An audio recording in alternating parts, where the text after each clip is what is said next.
PF खातेदारांसाठी चांगली बातमी. नव्या निर्णयामुळे कोट्यवधी कर्मचाऱ्यांचा होणार फायदा. 15 जानेवारी 2025 रोजी ई-पी-एफकडून एक परिपत्रक काढण्यात आले.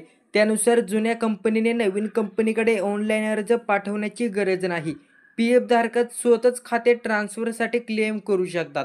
तर पी-एफ संदर्भातील संपूर्ण बातमी आपण आजच्या व्हिडिओमध्ये जाणून घेणार आहोत.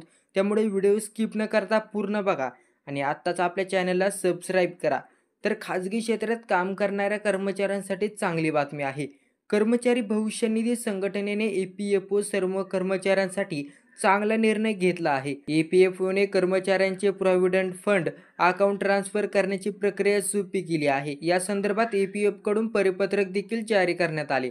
ई-पी-एफच्या परिपत्रकानुसार पी-एफ खाता ट्रान्सफर करण्याची जुन्या किंवा नवीन कंपनीस ऑनलाईन अर्ज पाठवण्याची गरज असणार नाही. खाजगी क्षेत्रात काम करणाऱ्या कर्मचाऱ्यांच्या पगारातून बेसिक पगारातील 12% रक्कम ई-पी-एफ खात्यात जाते. तसंच इतकी रक्कम कंपनीसुद्धा टाकते. कंपनीकडून कर्मचाऱ्यांना जमा होणाऱ्या पी-एफमधील 8.33% भाग पेन्शनमध्ये, दर 3.67% भाग ई-पी-एफमध्ये जातो. 15 जानेवारी 2025 रोजी ई-पी-एफकडून एक परिपत्रक काढण्यात आले. त्यानुसार जुन्या कंपनीने नवीन कंपनीकडे ऑनलाईन अर्ज पाठवण्याची गरज नाही.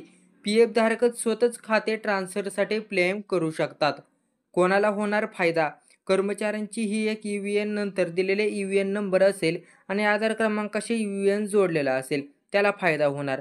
वेगवेगळे ई-व्ही-एन क्रमांक असतील परंतु एक क्रमांक आधारशी जोडलेला असेल त्या क्रमांकासाठी ही सुविधा येत असणार आहे. एकही ई-व्ही-एनमध्ये खाते ट्रान्सफर करताना ई-व्ही-एन आधारसोबतच जोडलेले हवेच. तसंच सदस्यांचे आय-डी, नाव, जन्मतारीख ही माहिती पण बरोबर असायला हवी. तर ही होती आजची अपडेट. धन्यवाद.